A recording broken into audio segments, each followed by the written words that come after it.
Hello friends, नमस्ते। Naresh Ahuja channel पर आप सभी का दिल से स्वागत है।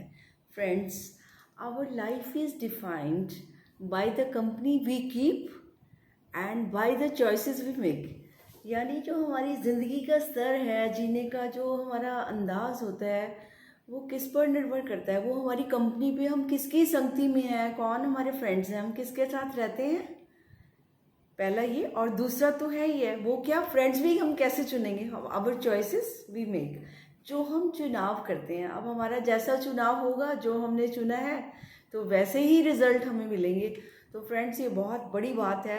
कहते हैं ना कि friends can make you and friends can break you. And Jim Rohn की मुझे वो बहुत अच्छी बात लगती है। वो कहते हैं कि I will tell you, he said, yes, you are the average of the 5 person you spend most of the time with। तो जिन 5 लोगों के आप साथ रहते हो ना, उससे ही निर्धारित हो जाता है कि आप कैसे व्यक्ति हैं। तो such is the influence of, such is the impact of our company. तो जब कंपनी का इतना बड़ा सर, कहते हैं ना हिंदी में भी, जैसे संगति वैसी रंगती है ना, कि man is known by the company की, इसकी कौन किसके साथ है, कैसा है। तो संगति का बहुत हम पे, जाने हमें माने या ना माने, हम पे इनडायरेक्टली भी असर पड़ता है। हमें पता ही नहीं चलता हम किसके रंग में कब रंग जाते हैं।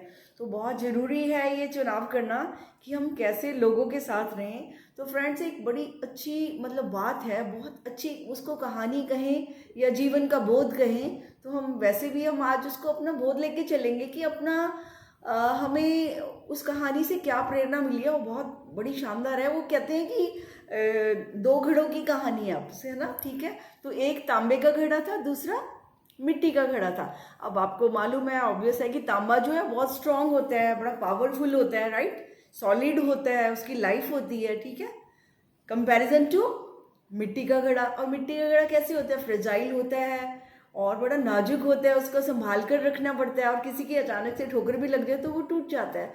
तो उसका जो अस्तित्व है वो कैसा होता है, वो बड़ा डेलिकेट सा होता है। तो फ्रेंड्स, हमारा जो यूनिवर्स में सबके जो एग्जिस्टेंस है, किसी के वो डेलिकेट हैं और किसी के बड़े स्ट्रॉन्ग वन हैं।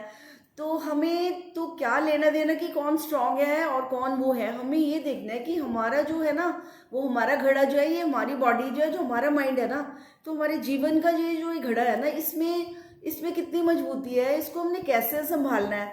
तो जिसे कहते हैं आत्मबोध का दिया जलाना चाहिए। तो आत्मबोध का मतलब कि हमें अपने बारे में जानकारी होना चाहिए कि मेरी क्या हैसियत है, मेरी क्या बाउंड्रीज हैं, मेरी क्या कैपेसिटीज हैं, मुझे कैसे चलना है, किसको चुनना है, किसके साथ मैं चलकर अपनी ग्रोथ कर सकता हूँ, अपनी उन्नति कर सकता हूँ। क्योंकि जिन लोगों के साथ होंगे वैसे ही आपके विचार बन जाएंगे, वैसे ही आपको उत्साह भी उनसे मिलेगा।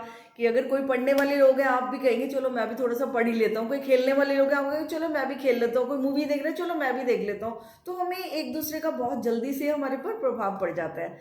तो इस प्रभाव को तभी कम किया जा सकता है कि जब हम अपने द्वारा अपने को देखें और जाने कि मुझे इस जिंदगी से क्या चाहिए, मैं क्या चाहता हूँ अपनी जिंदगी में। अगर जो मेरी चाहत अलग होगी, मेरा जो चुनाव होगा, तो उस पर मुझे जब चलना होगा, तो फिर मुझे दूसरों को नहीं देखना होगा कि वो क्या कर रहा है, वो मुझे क्या समझा रहा है। जब मुझे बोध होगा, क्लैरिटी होगी कि मेरी राह कौन सी है, मुझे कहाँ चलना है, तो मेरे चुनाव जो है, वो मेरा चुनाव मेरी सहायता करेगा मुझे फ्रेंड्स के भी चुनने में। अब जैसे मिट्टी का घड़ा है, अब उसको कहते हैं कि तांबे के घड़े ने बोला कि तुम मेरे फ्रेंड्स बन जाओ, देखो आई एम सुपर स्ट्रांग, है ना, तुम मेरे साथ रहो ना, क्या ऐसे ही है ना, तुम्हारी पावर बढ़ेगी मेरे साथ रहने में।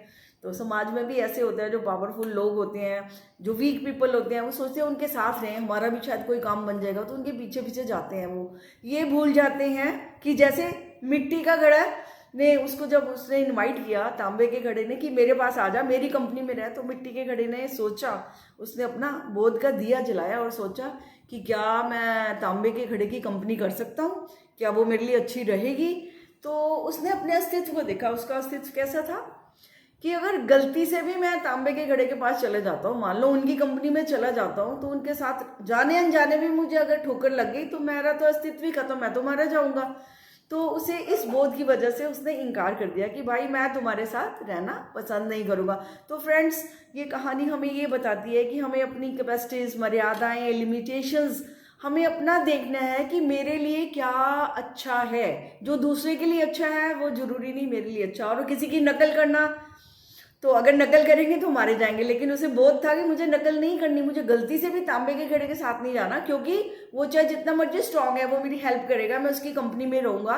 बट अगर अचानक से वो मुझे टकरा गया ना गलती से भी, और जानबूझ के टकराया, तो फिर तो उसका वैसे ही मारा जाएगा। अगर गलती से भी टकरा गया ना, हवा हवा ने उसको साथ साथ रख लिया, क्योंकि जहाँ जो साथ में है उस पर भी असर पड़ ही जाएगा, तो हवा ने भी उसको धकेल दिया तो वो टूट जाएगा। तो उसने उसकी कंपनी में रहने से इनकार कर दिया।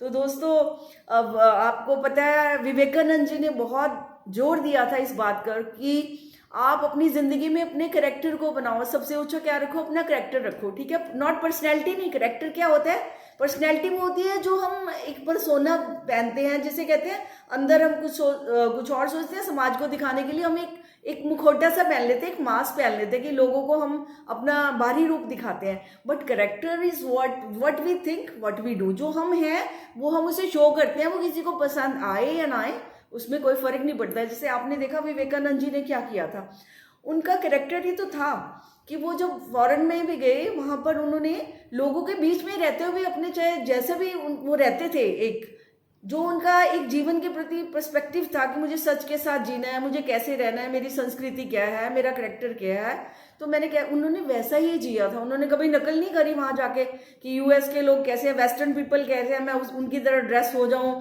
यानी उनको वो तांबे वाले पावरफुल लोग, तांबे के घड़ा कौन था जब वो वहां गए थे, उधर गए थे वेस्टर्न कंट्रीज में गए थे, तो वो तो स्ट्रांग थे, वो तो डेवलप कंट्रीज थे। और लेकिन वो कहाँ से गए थे, वो एक गरीब देश से, गरीब एक उससे गए थे जो कि कल्चर में बहुत ऊंचा था, जो कि करेक्टर में बहुत ही आज भी वो मतलब सबसे आगे है उसमें। तो ऐसे महात्मा जो विवेकानंद जी थे, तो उन्होंने जब ऐसा चुनाव किया था तो वो कभी घबराए नहीं थे, उनको कभी डर नहीं लगा था कि कोई मुझे क्या कह रहा है क्या कर रहा है। उनको ये पता था कि मैं सच्चा हूँ, मैं अच्छा हूँ। यानी जिसको ये बोध होता है ना कि मैं मेरा करेक्टर सच्चा है और अच्छा है, मुझे पता है कि मुझे क्या करना है ना, जिसको ये पता होता है तो वो फिर कभी किसी से खौफ भी नहीं खाता है। जैसे विवेकानंद जी कभी किसी से नहीं डर रहे, वो डर के आगे जीत है। उन्होंने डर को, सारे डरों को भगा दिया था कि मैं जैसा हूं मैं सत्य के साथ चलूंगा और सत्य की ही जीत होती है।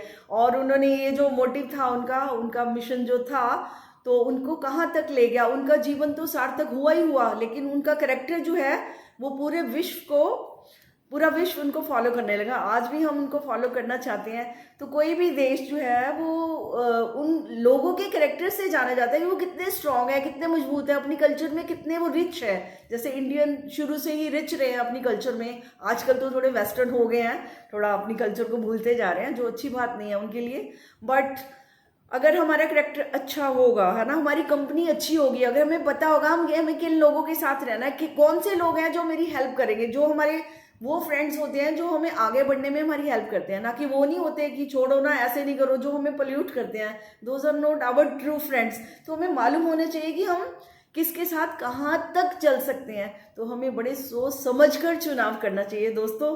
तो दोस्त तो होने चाहिए, बट कैसे होने चाहिए, वंडरफुल पावरफुल होने चाहिए, जो हमें पावर दे, जो कि हमारे विश्वास को ना डिगाए, नहीं ऐसे नहीं होगा, तुम ये कर नहीं सकते हो, ये हो नहीं सकता, जो हमारे को बूस्ट करे, हमारे मोटिवेट करे, वो होते हैं ट्रू फ्रेंड्स। और सबसे पहले तो हमें मोटिवेट खुद करना है, हमें आत्मज्ञान आत्मबोध के साथ चलना है कि मेरी कैपेसिटी क्या है, ताकि मेरे अस्तित्व को, मेरे कैरेक्टर को कोई नुकसान ना पहुंचे। तो पहला जो है, मुझे आत्मबोध होना चाहिए, मुझे खुद पता होना चाहिए, दूसरे तो बाद में मुझसे टकराएंगे, पहले मेरे को अपना पता होना चाहिए कि मैं किसी से टक्कर ले सकता हूँ या नहीं ले सकता हूँ, मैं कैसे सेफ रह सकता हूँ, कैसे सिक्योर रह सकता हूँ।